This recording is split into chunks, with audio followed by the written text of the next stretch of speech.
Legs crossed, back straight, eyes closed.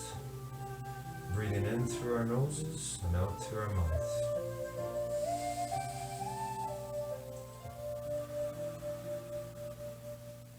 Feeling the power of you controlling your breathing.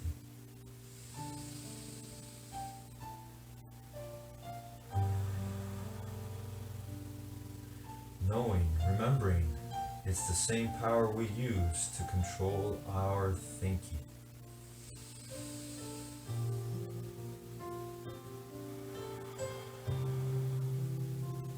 Now use that power.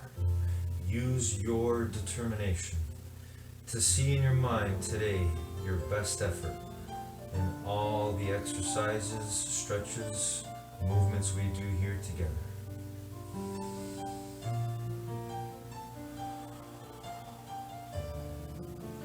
See it in your mind right now. See yourself doing the best you can, giving the best effort you've ever done for anything.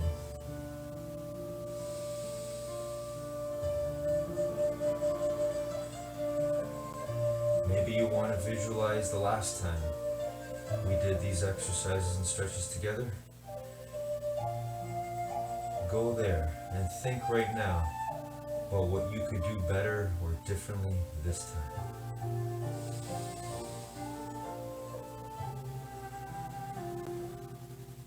It's the same process we use to grow our minds and grow the strength and health of our bodies and energy.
Alright, make way when you see me pass through and they come with me too. You don't know what to do. Drinks up, hands up, everything in the air. Everybody done young, there's a party over here. That's right, we drink just bubbling. Watch how we wine while the DJ juggling. He got the whole dance floor just bubbling. Champagne bottles just popping. We going on, I guess tonight we not stopping. Let's party hard tonight. So going non-stop until the sunlight. We going non-stop until the sunlight. The club done full, only woman inside. It's a good night, so get we head tight. It's a good night, so get we head tight. Couple up this party going for a flight. Green drinks, we don't care. We go dance all night. We go dance all night. We go dance all night. Yo, are you ready to bubble? Dance all night. We go dance all night. Ha ha. We want this year. Dance all night. We go dance all night. Dance all, dance all, dance all, dance all, dance all, dance all. Are you ready to bubble? Bubbling, everybody bubbling, everybody bubble, bubble, bubbling, bubbling, bubbling, everybody bubbling, everybody bubble, bubble, bubbling, bubbling, bubbling, everybody bubbling, everybody bubble.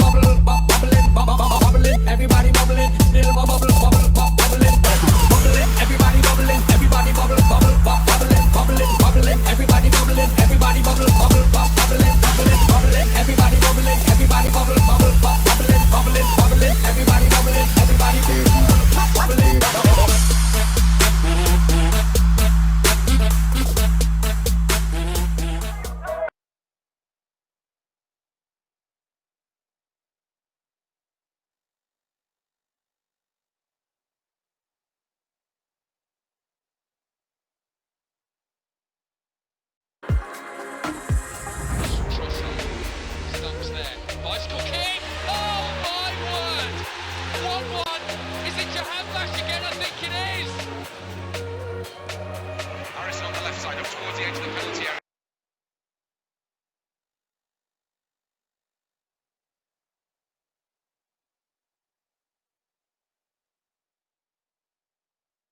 Guys, one of the most powerful lines I've ever heard is Les Brown when he delivered in a speech at the Georgia Dome.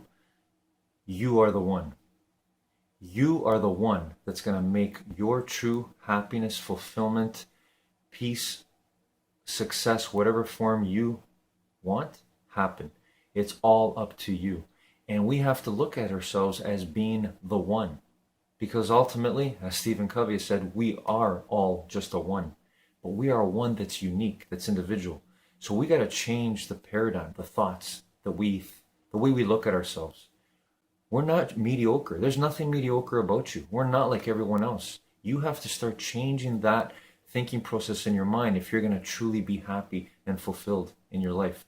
You have to realize you're the one. You're the one that's going to make it happen. It's all up to you. It's not going to happen without you.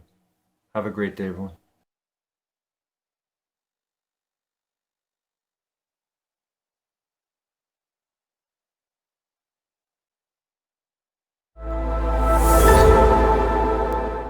Discipline. I'm going to share 4 ideas with you today. How do I stay so disciplined? And I'm not saying that for me because I'm so disciplined and perfect. I get asked this by all of my clients. They're like, gosh, I need more discipline in my life. I'm like, okay, well, let's talk through what that means and how you achieve it. If you want to show up for something, be consistent, be committed to something, how do you develop that discipline for something? I think there's 4 simple things. Number 1, you must know your outcome. How can you possibly be focused or disciplined if you don't know the outcome you're after? Most people don't lack focus or discipline.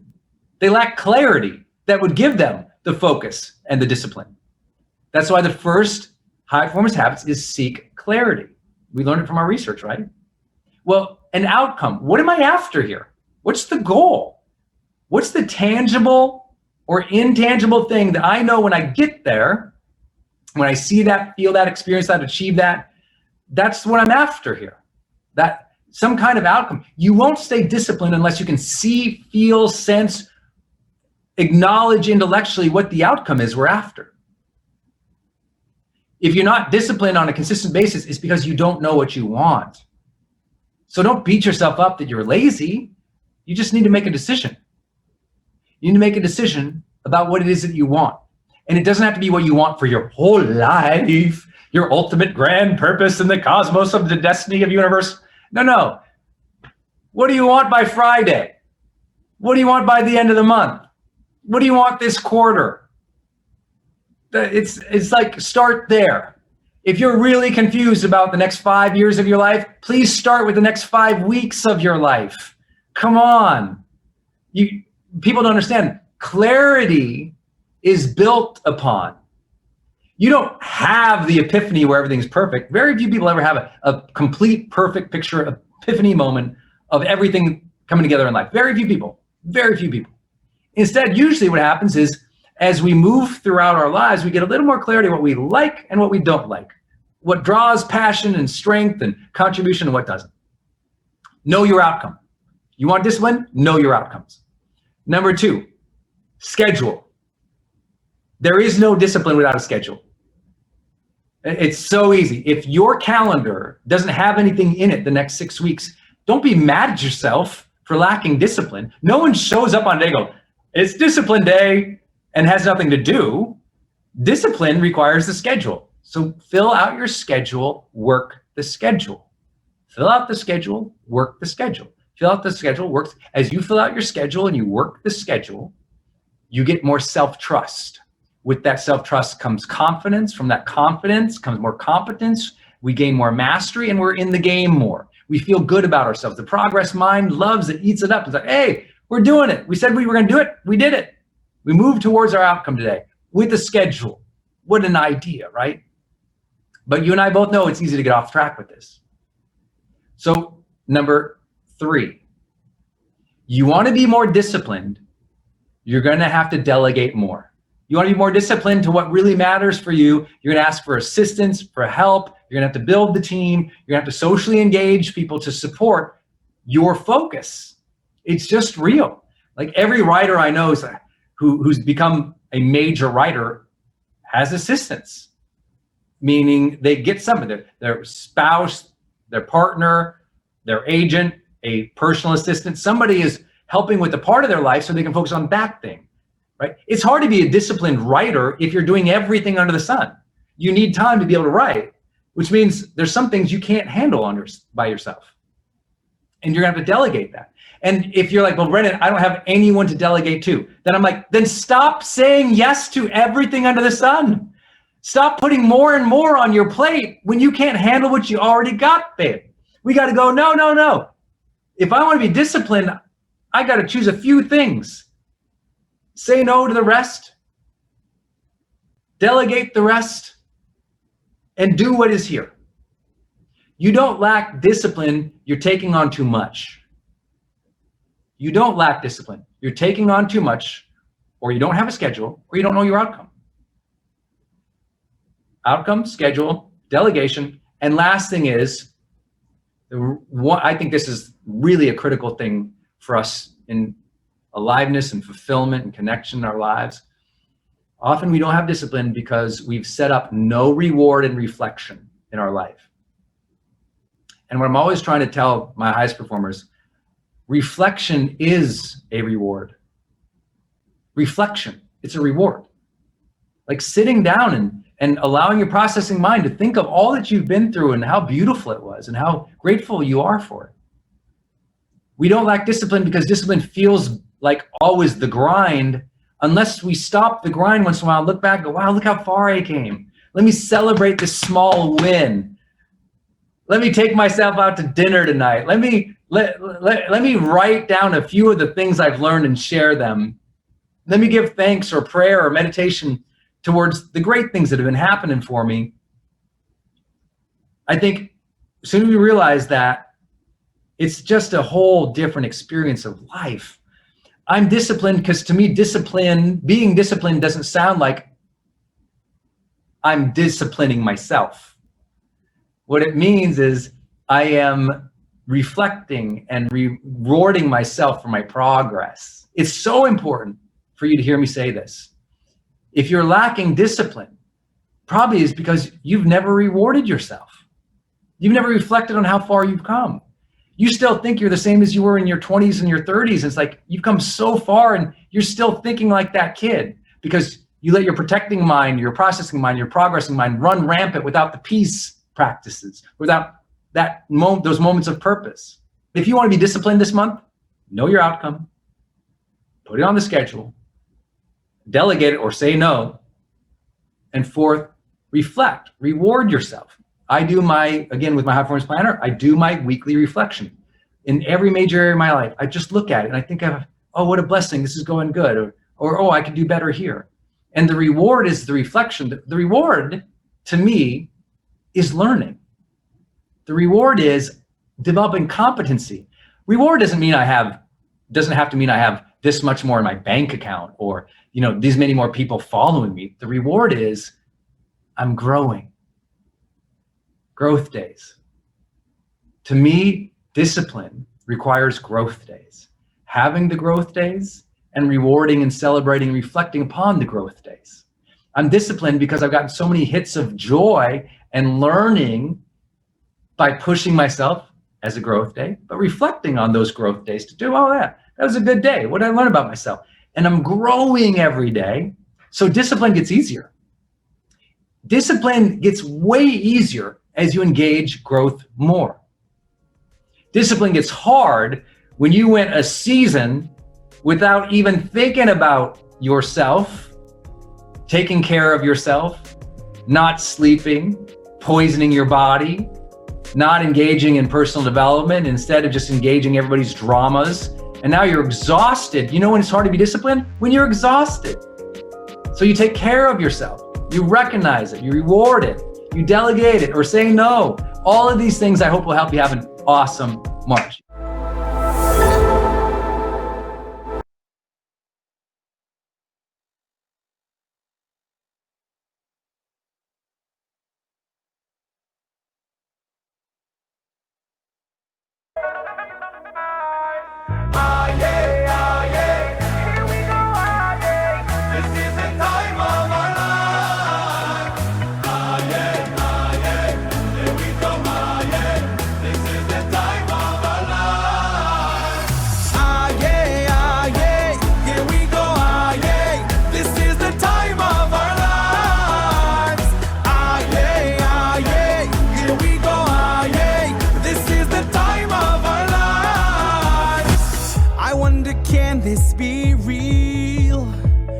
like I'm living a dream, but it's how everyone feels.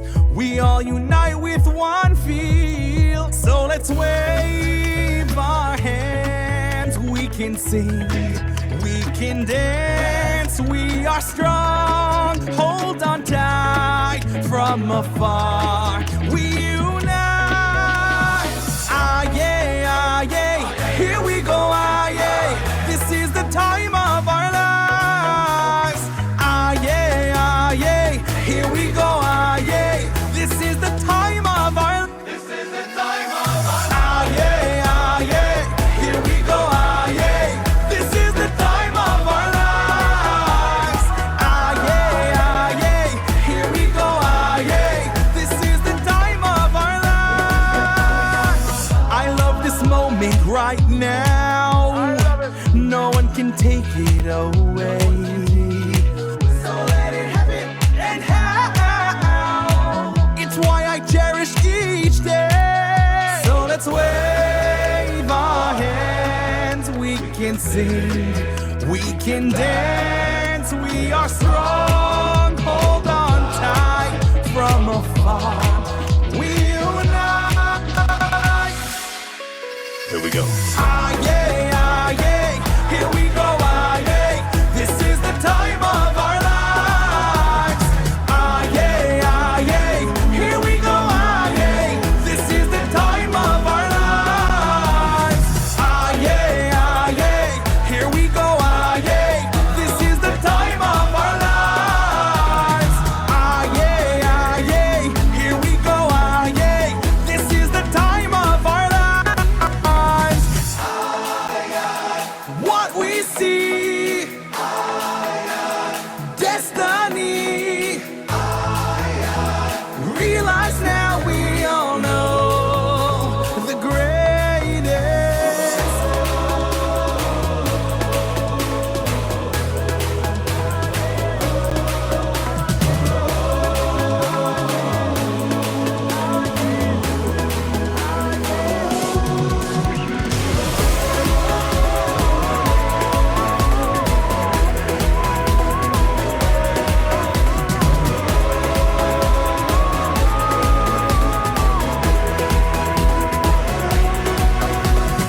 Ah yeah, ah yeah, here we go, ah yeah.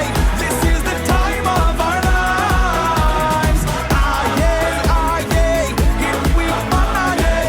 This is the time of.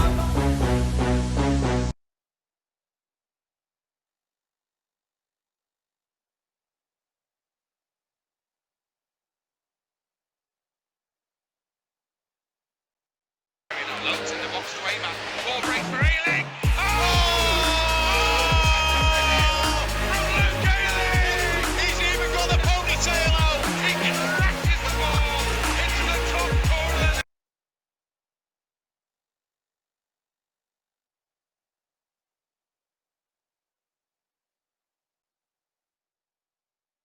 Alright guys, in our top 10 rules for success today, Les Brown reminds us to go all out. And we have to go all out on whatever it is that we want in our life. We have to stand up to ourselves and not let our emotions control us, because we're going to feel things. It's a hard process when we go on this path to finding our deep fulfillment, happiness, and freedom. And it's going to be hard. It's going to be difficult. But we have to go all out. We have to say to ourselves, there's nothing more important than this. I'm going to make this happen. No matter how many times I'm defeated, no matter how many times I get hurt, no matter how many times I feel angry, frustrated, I'm going to stand up and I'm going to make it happen. And I'm never going to stop. We have to show that determination. So you have to go all out. But there's nothing more important than you. And you have to see yourself that way. That's where it all starts. Have a great day, everyone.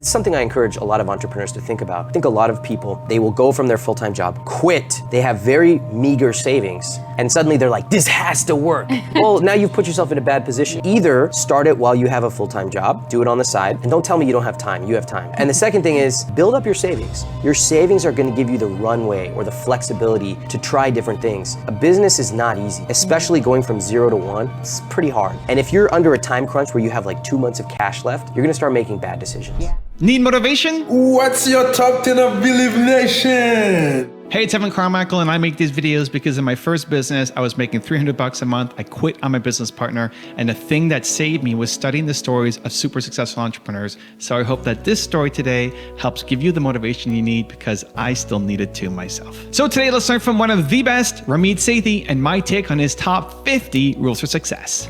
Enjoy. The average of the 5 people you're surrounded with, that is a very powerful idea. And instead of closing the door on the people you hang out with, why not open the door to some new people? Why not find people who go to your conference, for example, or who are on my side, people who are ambitious, who have gone through these programs, and say, you know what, can we set up a weekly check-in? It could be 5 minutes, it could be over text, but let's set up this check-in and just say, what'd you want to do last week? Did you execute? Why or why not? Every week, 9 a.m., Monday, let's do it. That's how you suddenly meet a group of people who are unapologetically ambitious. And that will change everything for you, because instead of having to drag people to these self-development conferences and they say, that's weird, I don't want to do it. The people you actively seek out are going to be like, yeah, I'm in, let's do it. Let's do it, yeah. And that's powerful. Yeah, so find the new communities that you can have these conversations with. Yeah. And don't cut everyone out of your life, but just start having those conversations with people that are more aggressive. Yeah, like, do you know what I told people to do on my Instagram account? So I told people it's important to find other people who support you. A lot of you are waiting around for some like millionaire to fall out from the sky and invite you to their private group. It's never going to happen, never. Instead, why don't you start it yourself? And I said, go into my comments, write who you're looking for, and then invite someone to join you. I like that. You don't need to wait. No one's coming to rescue you. It's not a Disney movie. Nobody's coming. It's only you. So take control and go find someone and then build that together. So how do you go from a group of people who complain about a $4.95 ebook to a group of people who are delighted to pay tens and tens of thousands of dollars? How do you create a community of 30,000 loyal, happy customers? These are consumers. These are people like you and me. They're in this room. And they are spending thousands of dollars once and then doing it again and again. And in fact, when they buy, their top criteria, not even their top 5 criteria, is about price. We do a ton of research. We collect hundreds and hundreds of thousands of data points. This is one. We ask people, why did you not join our course? Look at the comments. It's too expensive. Another pivotal moment here. The world will try to drag you down in price. Silicon Valley will try to drag you down in price and say nobody would pay for that. People don't pay for insert blank topic here. And if they do, they'll only pay $5 a month. Well, we don't believe that. We actually believe that there's room in the market to be the best. And we mean build the best products, select the best customers, and service them in the best way. We have no intention of playing in the $5, $50, $100 market. I'd rather give away our content than play in that market. So how do we do this? The key insight I learned was, don't just listen to the first response, because that's politically correct. That's what they'll tell you. But when you build something that is so good, it solves such a big burning pain in their life, then price is a mere triviality. And if you think about it, we intuitively know this. We all have something in our life that we would pay anything for. Maybe it's a business class ticket for your mom to come visit you so she can stretch out her legs, right? Maybe it's a beautiful leather jacket. Maybe it's a bag of chips. You just love these chips, whatever. We all have something we would pay anything for. And the same can be true for your products as well. There are some people around us who just seem like they are born with natural confidence. You know who I'm talking about. They're super smooth, super confident. They always know the right thing to say. Think about President Obama. He just seems like a smooth guy. Think of one of his famous "Yes, we can" rally speeches. Not being political here, just talking about his oratorical skills. What do you notice about how he speaks? He's powerful. He's decisive. He speaks slowly and almost never stumbles or stutters. His points are clear and they're to the point. He's the epitome of confidence when it comes to a speaker on stage. So when you look at somebody like him, it's very easy to assume that he has some innate ability that he was born with. Either you have it or you don't. But the truth is, confidence is a skill. And President Obama, just like all confident people, built that skill. He practiced it over a lifetime. So here's a simple example of how you can control your confidence in less than 20 seconds. Take something you routinely say, like what you did this weekend, and change the way you say it. I want you to channel your inner super confident person. It could be Barack Obama. It could be Susan Sarandon. It could be whoever you want. Don't focus on who it is. Don't even worry about what you say. Instead, focus on changing how you say it. Sit up straight. Speak slowly. And imagine what you're saying is incredibly important because the people listening want to hear it. Let me show you an example, a little before and after. I can't even remember. I mean, I think it was pretty good. It was actually pretty crazy, but I just went to a movie and saw some friends, you know, the usual, I guess. Now let's compare the after. We had a great weekend. I was with the kids on Saturday. Then Michelle and I caught a Broadway show and finished the night at that new sake bar downtown. Now, what'd you notice? Notice first that I'm intentionally using someone else to role play. This really lets us get into play acting without worrying about our own life, our own Saturday. Ooh, maybe I don't have as cool of a life as going to a sake bar. Don't worry about that. All we're doing here is working on our delivery. Remember, nobody sees inside of you. They don't see how confident you are, how much work you spent practicing. All they see is the way you answer a question or the way you sit when you're talking to them. So when it comes to confidence, confidence can actually come from the outside in, not just from the inside out, which is what everybody tells you. So instead of waiting for it to just magically appear, where's my confidence? Where is it? We're actually changing our behavior, something everyone can do, and we're letting the confidence follow. The external influences the internal. And once you master this concept, you can apply it to a lot more than just how you speak and how you sit. Also, to make sure you're actually taking action after watching this video, I've designed a special free worksheet just for this video. The worksheet will highlight all of the lessons learned in this video, as well as pull out our 3 favorite learnings and quotes that will inspire you to actually do something. The worksheet will also give you space to write down what your key takeaways are and your specific plan of action to make sure you're getting results. If you want the worksheet designed specifically for this video, absolutely for free, there's a link in the description below. Go click on it and start building the momentum in your life and your business. I'll see you there. When anyone says, you know, I bought a business class ticket, notice the almost instinctive reaction. It's like, this, you know, what a show off. And all these other things that come along with it. And I want to challenge people. I have this principle I call the D to C principle. And it, instead of being derisive and saying, oh, so stupid, that's ridiculous, I would never do that. I actually want to encourage everyone to be curious. Why would a guy like Lewis intentionally spend money on a business class ticket? Man, he earns good money. He has a lot of options. He must know something that I don't. And I want to understand why. So from D to C, and if you start to take that perspective, especially on high earners and how they spend their money, all of a sudden you stop saying, that's ridiculous, or if I had $1 million, I would never do that. Instead you say, why did that person spend on that? And I want to know, maybe I don't agree. Maybe, you know, you become a multimillionaire and you don't want to spend on business class, you just don't care. But it's interesting that you do it, and I'd like to know more. If you go to this site, I Will Teach You to Be Rich, you can see the names of the products, but you can't buy. Why? Because I don't want you to go and just look at the course and just say, do I like this or not? Do I feel like, it's not a pack of gum. These are works of art that we spent years and millions of dollars building and testing. And so what I want to do, instead of just trying to get money quickly, I want to build a relationship. So the only thing you can do, you can read 12 years of free material, you can look at our thousands of YouTube videos, but if you want to know more, then I want to send you free material through our email list. And so you can see there's lots of places to sign up to get tons of bonus material.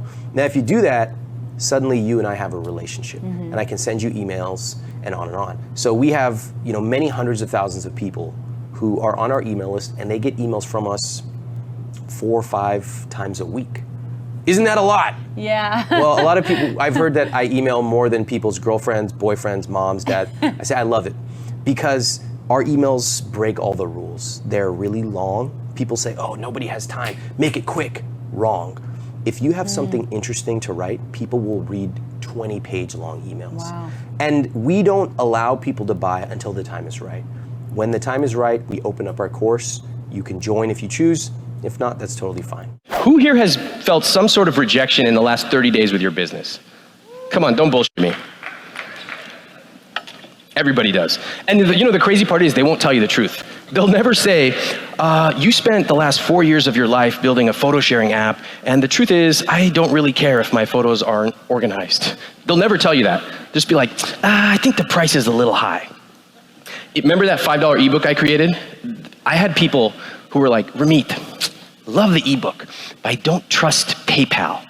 But I do trust the US Postal Service. So if you could set up a PO box, in fact, I'll buy 2 copies. And like naive Ramit in 2006, I was like, okay. So I actually set up a PO box, and I was like waiting, like, where's my bushel full of checks? And over the course of an entire year, I received 1 check for $4.95. Don't make my mistakes. The thing is, they'll never tell you why. They'll never tell you why. So I want to show you how we handle no's. Here's a script. I'd like to show it to you. This is from a student of ours who applied for a program. He was accepted, and then he didn't join. Let me read it to you. Hi, Karthik. I noticed you were interested in testing blah, blah, blah, and you filled out the application, but you didn't sign up. How come? The course is closed now, but I just wanted to reach out and find out what's up. So this is written very intentionally. First, people don't like to be told, hey, you said you were going to do something and then you didn't do it. They don't like it. But we still want to find the answer to our question. So we did a couple things in this email, and we've tested this. 1, we kept it really short. 2, it's super conversational. Notice the phrases, how come? Or let me know what's up. Sometimes we say, out of curiosity. We're not saying, we're not being super corporate about it.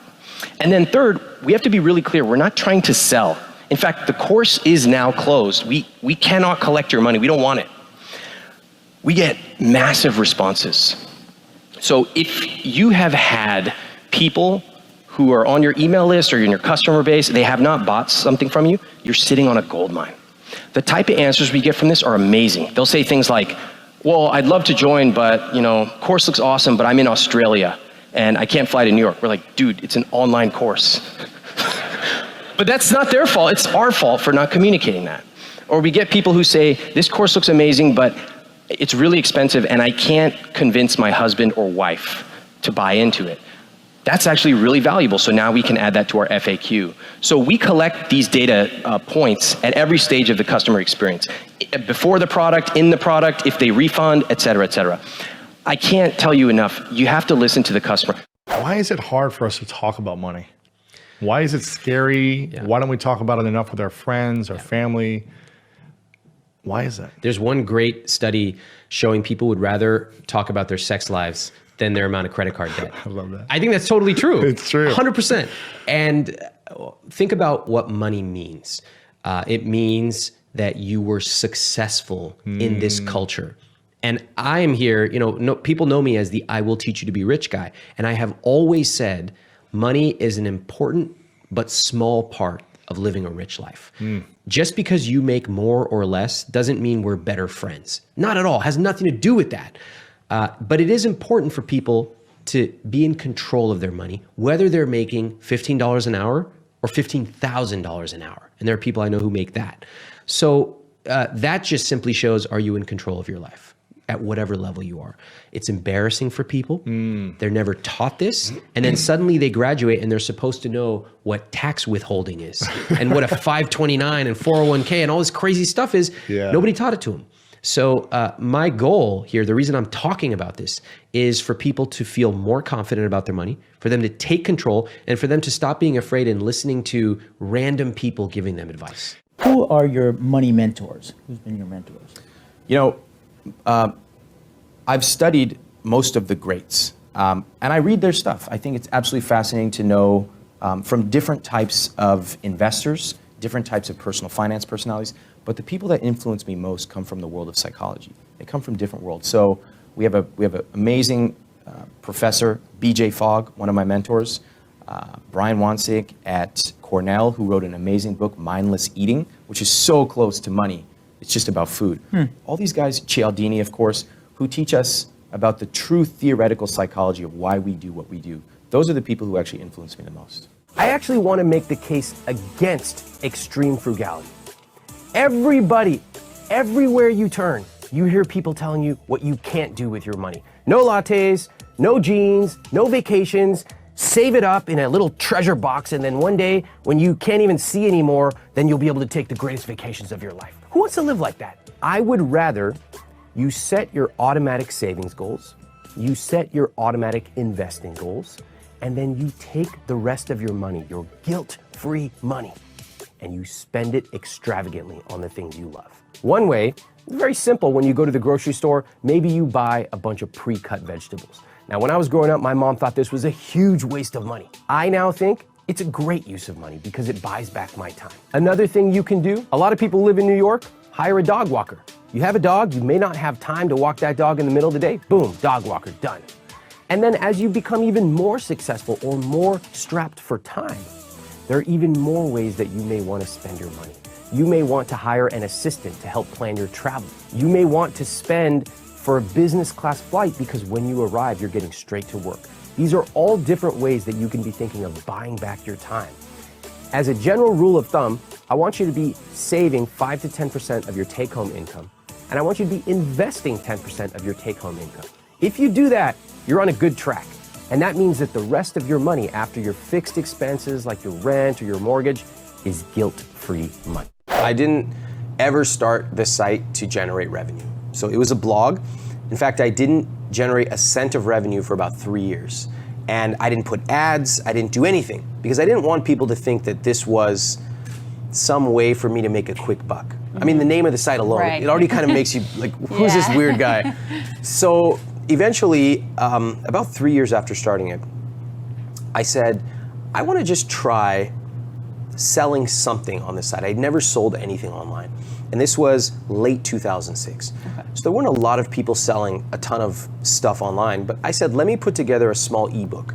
It was about 30 pages, and I sold it for $4.95.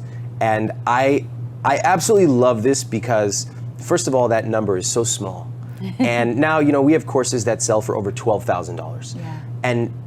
And yet that $5 ebook was the most scared I've ever been about selling anything. So remember, I'd been writing for free for 3 years, probably 3 to 5 times a week.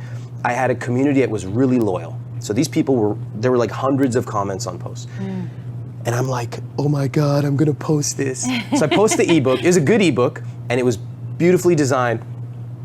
And I was afraid that people would call me a sellout, that people would say, oh, so this is a trick. You've just been building this up so you can sell. And actually, that's exactly what happened. I had people, and the comments are still live, you can go back and look at it, where people said, oh, I will teach me to be rich. And oh, so clearly you've jumped the shark. All these horrible things. And as an entrepreneur, that really hits you in the gut because I felt betrayed that I had been doing this for free for years.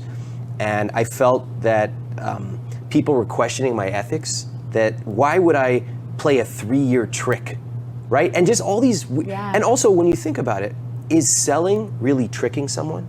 No, I don't believe it is. But back then, I was scared to sell. I didn't think anyone would buy. I was selling from my heels, which means I was almost apologizing. Right. And so many entrepreneurs do that. Oh, I'm afraid. So what am I going to do? I'm going to lower my price. Yeah. That'll make them love me. and of course, all of those things were wrong. What stood out to me though was that while there were all these loud vocal minority commenters who were worthless, they were never going to buy no matter what. Right. There was a quiet group of people who were buying. And I could see the numbers. They were buying, they were sending me really positive emails, they were opening my emails more, so I could see the math. And I was kind of confused. How come there's this loud vocal minority of complainers, and then there are these people who are actually loving it and saying, what's next? Right. So that's when I made the decision that I didn't understand what was going on, but there was something going on here. Yeah. And I want to figure it out. And over the next 3 years, I dive deep into the psychology of selling, into how to create world-class products, pricing, basically how to create value that people are so happy to pay that price is a mere triviality. What's a few simple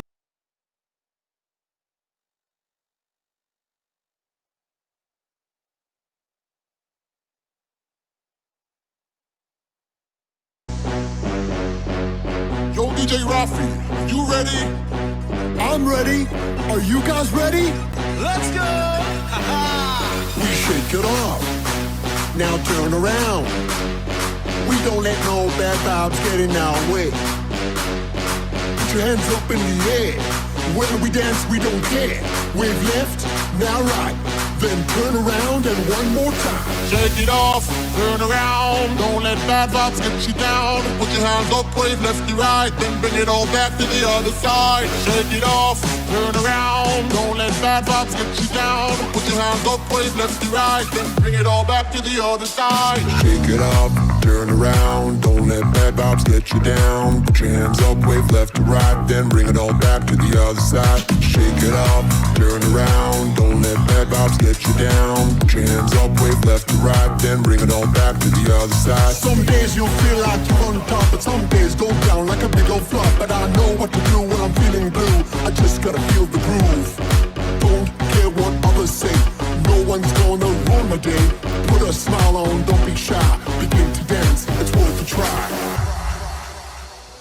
Shake it off, turn around. Don't let bad vibes get you down. Put your hands up, wave left to right, then bring it all back to the other side. Shake it off, turn around. Don't let bad vibes get you down. Put your hands up, wave left to right, then bring it all back to the other side. Shake it up, turn around. Don't let bad vibes get you down. Put your hands up, wave left to right, then bring it all back to the other side. Shake it up, turn around. Don't let bad vibes get you down. Put your hands up, wave left to right, then bring it all back to the other side. We shake it off.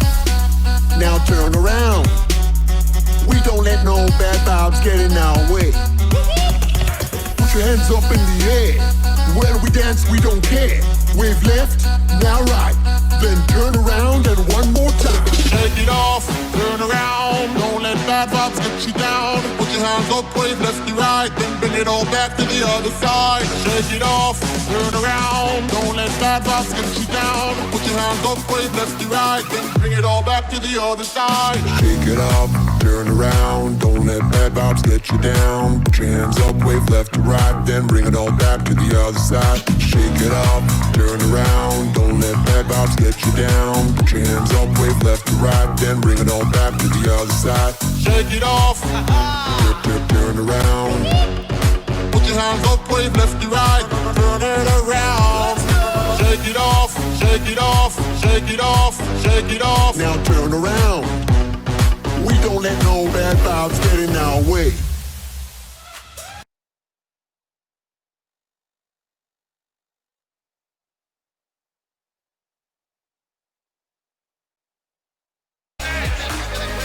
Chaca en posición de trazo para Gignac la pelota.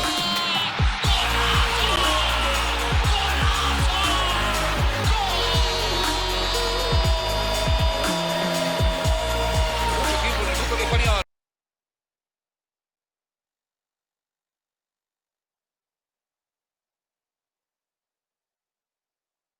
Morning, guys. As we live, laugh, and love our way to this path of infinite mind wealth, I want to share with you my personal story of what's happening every single day I'm working on this, and I hope this helps you. I am becoming more and more grateful and just feel so blessed for being on this path. I'm realizing that all my friends, family, colleagues, people I've worked with, all the human beings I've ever interacted with, they're the ones that have given me this opportunity. I am so grateful for them. And I'm starting to also appreciate deeply some of the greatest thinkers that I'm learning about who have come and gone. They're no longer here, but their energy lives on in the effect that it's having on me and has had on me. And I think to myself, wow, it's amazing how no matter what, whether we're here or not, we have such an impact on each other and we need each other. And so I'm reminded of that every day and I'm becoming more and more reverent. And I just wanted to share that with you. Have a great day, everyone.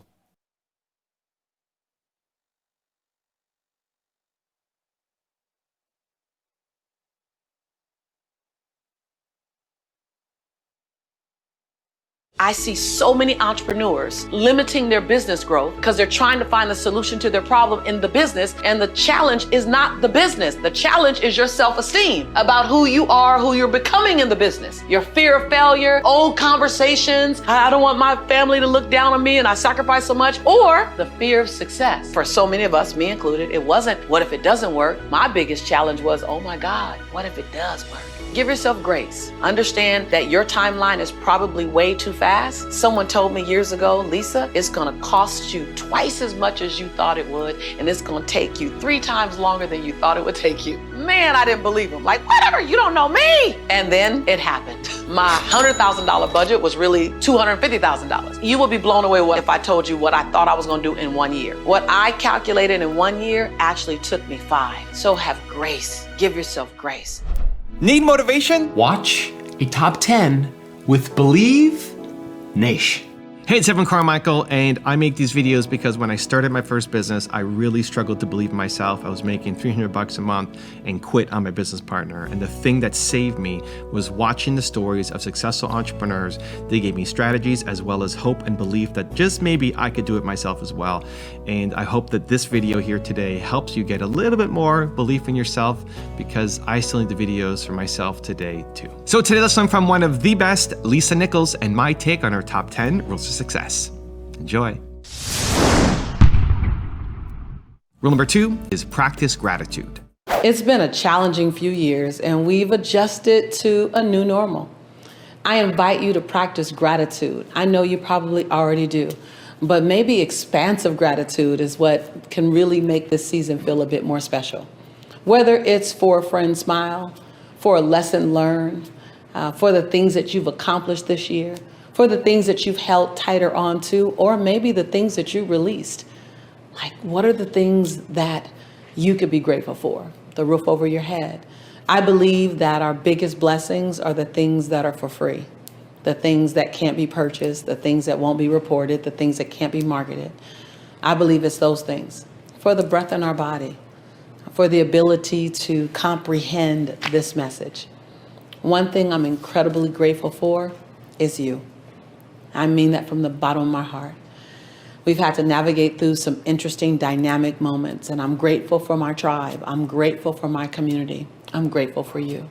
Rule number 3 is stay in the present. I have had the privilege of meeting entrepreneurs all over the world, different industries, different stages of their business. It's been amazing. Now, so often I'm in a conversation and I get asked questions that don't align with the stage of their business. I want to explain this to you. I wanted to talk to you today about showing up exactly where you are in your business. And let's just face it, as an entrepreneur, there isn't a step-by-step guide. As an entrepreneur, there isn't a pathway that's often laid out when you have this idea to either be a chef or be an artist or hairstylist or in the personal development industry as a speaker. So let me clarify. You should be thinking about where you want to be in a year, in 5 years, in 10 years.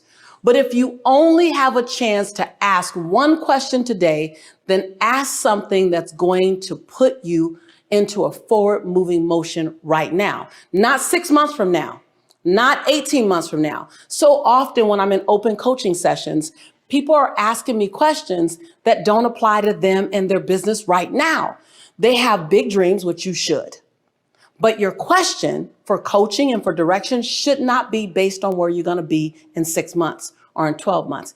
It should be based on where you are now, because it'll feel like the information is useless or even overwhelming to you.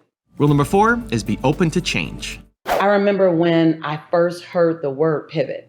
A friend of mine wrote a book called Pivot. I was like, well, what does that mean? Like, can you write a whole book about pivoting? And I mean, just by the grace of God, he wrote the book right before the pandemic. I'm sure he had a divine download and didn't realize that the most major pivot of all times was coming. I didn't know what the word meant. I looked it up, and it meant to change directions. I had heard it before. I had an idea, but I wanted to understand everything about it, to change directions, to modify, to shift, to move when necessary. And in some definitions, I saw to be a change that was not expected, to change directions based on the environment, not the strategy. I've been pivoting for a long time. You may have been pivoting for a long time. But when you begin to pivot and you embrace it, see, pivoting isn't just turning in the other direction. It's making an intentional choice to change directions with power and grace and ease, along with uncertainty. See, most leaders like you and like myself, we don't like uncertainty. We want certainty and clarity. And with pivot comes a certain sense of trust, a certain sense of experiment, a certain sense of hold on to the strategy and then release what may come about, learn from it, and then pivot on the pivot. What I didn't see coming was the pivot to the pivot even, which means I changed directions and then I got to change again. Gladiators and change agents, we are used to planning at least 7 months out, 10 months out, 12 months out, some of us 36 months out. We're used to planning. A plan is necessary. But again, you may have heard me say in another video, keep your goal in mold. There is where we're going to get. But keep your plan in sand. The people who had the most rigidity to change and to pivot, the most disruption, or who did not pivot, were the people who kept their goal in mold and their plan in mold as well. You may not have known that your plan was so in cement that when time came to pivot, you resisted. Maybe, maybe not. But now you know that plan in sand is necessary. Goal and mold, we're going to get there. We may not get there in the same timeline that I had expected. Just kind of give me a yes in comments if that's you. I may not get there with the same team members or even the same life partner that I expected. I may not get there with the same numbers that I expected, but I will get there. That's called the goal in mold. The plan in sand says I might have to change directions. I might have to change partners. I might have to change strategy. I might have to change my timeline. I've had to change my timeline so many times. It doesn't stop me from creating one. It just reminds me, be fluid and flexible, grace and ease, intention and action. Also, to make sure you're actually taking action after watching this video, I've designed a special free worksheet just for this video. The worksheet will highlight all of the lessons learned in this video, as well as pull out our 3 favorite learnings and quotes that will inspire you to actually do something. The worksheet will also give you space to write down what your key takeaways are and your specific plan of action to make sure you're getting results. If you want the worksheet designed specifically for this video, absolutely for free, there's a link in the description below. Go click on it and start building the momentum in your life and your business. I'll see you there.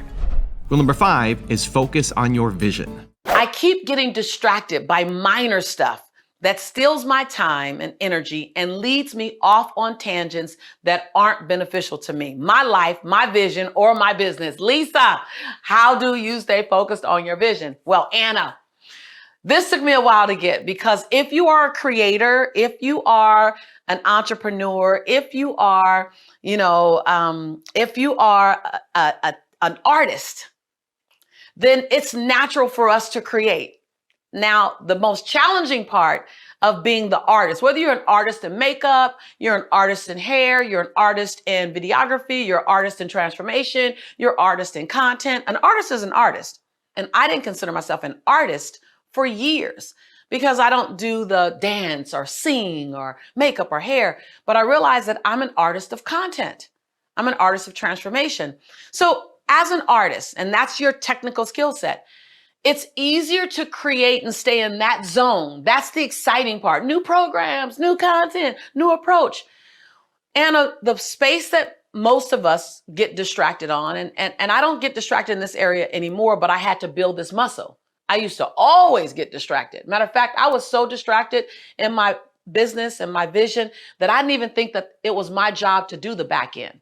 Normally building the infrastructure, the stuff that we don't call exciting. Building your funnels, your campaigns, building your strategies, making sure your emails, all of the stuff that's the foundation of the business, but it's not the artistry. I always say there's two parts to you. You're an artist and you're a CEO. The artist will always get time because it's the creative time. It's the exciting time. The CEO, I haven't met anyone yet that says, oh my God, I wake up in the morning, I get so excited about doing my numbers. I get so excited about organizing my receipts. You just don't get that. So number one, Anna, is to remember that there's two parts to running a business. There's your technical skill set, the artist, and then there's your CEO skill set. And you have to give both the right amount of time. And get this, your CEO time normally has to be double what your artist time is. So the thing that I spend the least amount of time doing in my business is being on stage and speaking. The other part, when you build a robust business, you're running the business, right? And so understand that. Understand first. So number one, that the things that aren't exciting for you, the CEO stuff, you're going to want to get distracted. So number one, challenge that and go, okay, Lisa told me this. That's why, because it's not in the technical skill set part. It's the foundational CEO part, which is not as fun, but even more necessary. Rule number 6 is name your tasks.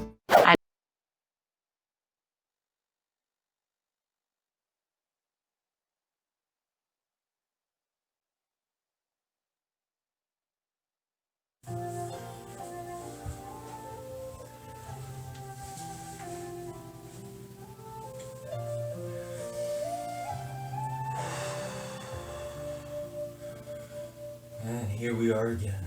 Legs crossed, back straight, eyes closed, deep breaths in through our noses and out through our mouths.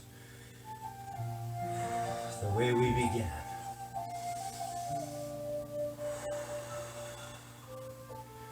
The way it all begins, always. Always with our thoughts. Our powerful minds, which are always subject to our control, no matter how hard it's been to control them. We know the truth, don't we? We saw it today in our effort. We see it every day in life, in the gym of life.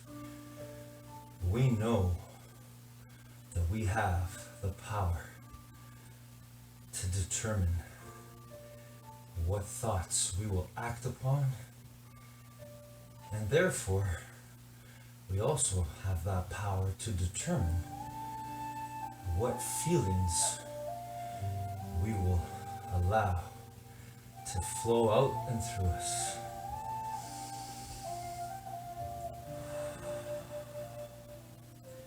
Because our feelings are ultimately connected to our thinking.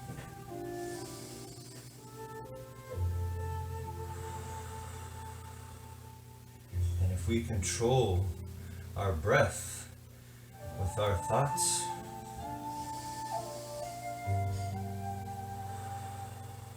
we can always control our thoughts and therefore our feelings. To learn and to grow and to be. Mind healthy and mind wealthy. Peaceful, kind, loving, free and successful in whatever we do, wherever we are, no matter what.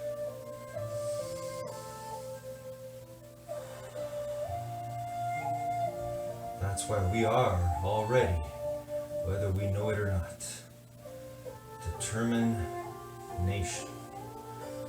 A people, a nation that always has the power to determine, to think, and to be positively, undoubtedly, unwaveringly loving,